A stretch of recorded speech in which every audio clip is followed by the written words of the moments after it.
Students, आज हम second unit start करने वाले हैं general properties of a matter की जनरल प्रॉपर्टीज़ के बारे में। ठीक है, इसमें सबसे पहले हम मैटर क्या होता है पहले तो आपको इसके बारे में नॉलेज होनी चाहिए, जो मैं आपको लेक्चर्स में बता चुकी हूँ।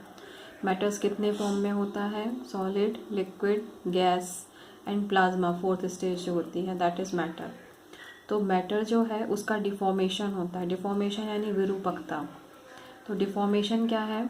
इट इज़ कोई भी चेंज किसी भी ऑब्जेक्ट में, किसी भी चेंज को डिफॉर्मेशन कहते हैं। यानी कि जब अपन ने किसी ऑब्जेक्ट पर फोर्स अप्लाई किया तो क्या चेंजेस आए, जब अपन ने उसका टेम्परेचर चेंज किया तो क्या चेंजेस आए, इसके रिगार्डिंग जो भी चेंजेस आते हैं उसको डिफॉर्मेशन कहते हैं। नेक्स्ट है deforming force. If a force is applied on a material body, it produces a changes in the normal position of its molecules. If this results in change in the configuration of length, volume or shape of a body, then the force applied is called as deforming force. अभी deformation पढ़ा। Deformation से क्या होता है? किसी भी object की shape और साइज में चेंजेस होते हैं। कैसे? Applied force. तो अब ये है जो अप्लाइड फोर्स है उसी को अपन डिफॉर्मेशन फोर्स कहते हैं। तो डिफॉर्मिंग फोर्स क्या है? जब अपन ने किसी भी बॉडी पर फोर्स अप्लाई किया तो जो उसकी नॉर्मल पोजीशन है उसमें जो नॉर्मल पोजीशन मतलब जो पहले की पोजीशन है उसके मॉलिक्यूल्स में चेंजेस होना। तो इससे क्या होगा? या तो उस ऑब्जेक्ट की हाइट लेंथ बढ़ जाएगी, या तो उसका वॉल्यूम या शेप, दोनों में से कोई भी चीज़ चेंज हो जाएगी। तो इसे कहते हैं deforming force. Deforming force is defined as the force which when applied changes the configuration. ठीक है, तो डिफॉर्मिंग फोर्स की डेफिनेशन आपको ये आनी चाहिए। आपको कोई क्वेश्चंस में ये लिखनी है। तो ये देखिए आपका ये डायग्राम बना हुआ है। अब इसमें क्या हो रहा है? लेंथ में चेंजेस हो रहे हैं कि ये अपन ने इसको ऊपर खींचा या दबाया। ये जो क्या कहते हैं, ये सिलेंडर है, सिलेंडर को अपन ने प्रेशराइज किया तो इसका क्या आकार जो हो गया, शेप क्या हो गया? गोलाकार हो गया। तो इसकी नॉर्मल पोजीशन से ये चेंज हो गया। फिर है टाइप्स ऑफ डिफॉर्मेशन। पहला है प्लास्टिक और दूसरा है इलास्टिक। इसके बाद है restoring force. When a deforming force is applied on a body within the elastic limit, जब अपन ने डिफॉर्मिंग फोर्स क्या किया? इलास्टिक लिमिट से कम किया। मतलब इलास्टिक लिमिट जो होती है जिसमें क्या होता है कि वो अपनी नॉर्मल पोजीशन से रिगेन कर ले। तो आइदर द लेंथ और volume of the body change.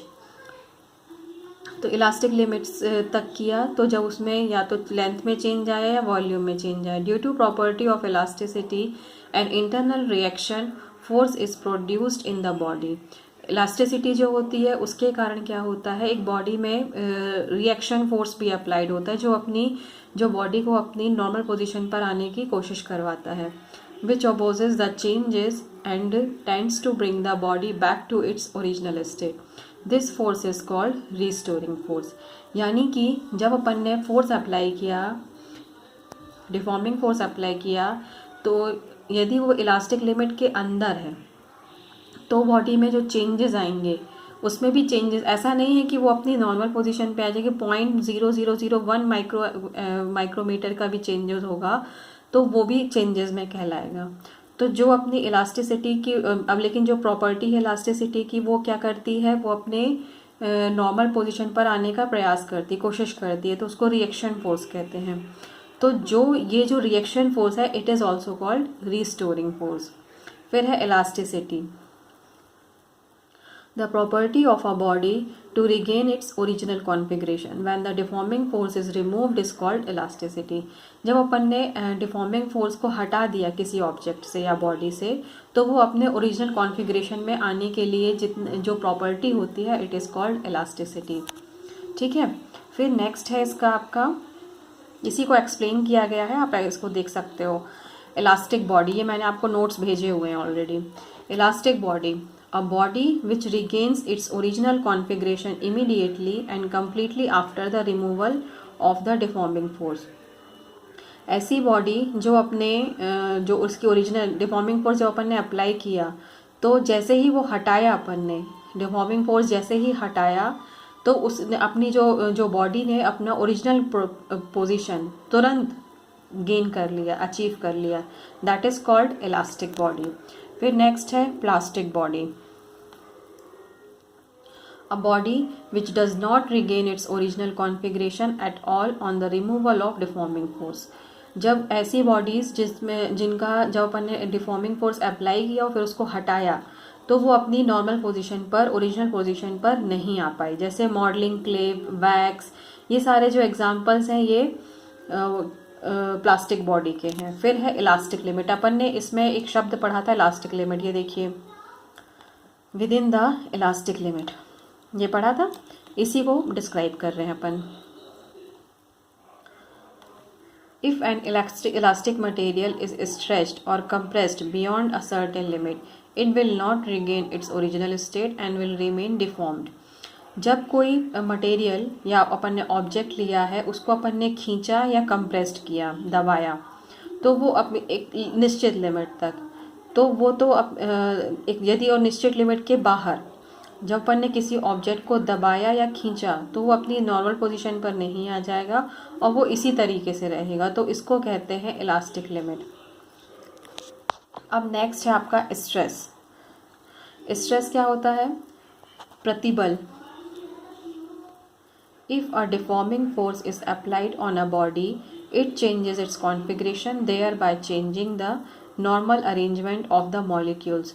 Due to this, the internal restoring force comes into action, which tends to bring the body back to its initial configuration. जब अपन ने किसी body पर force apply किया, deforming force apply किया, तो उसकी जो चेंजेस आया उसकी बॉडी पर, दैट इज कॉल्ड स्ट्रेस। तो उसके कॉन्फिगरेशन में जो चेंजेस आते हैं, इसको क्या कहते हैं? स्ट्रेस कहते हैं। तो इसको कैसे डिफाइन करते हैं? Stress is equal to restoring force upon area, यानी कि वो क्या करेगा? आपको अपनी ओरिजिनल पोजीशन पर लाने का प्रयास करेगा। ठीक है।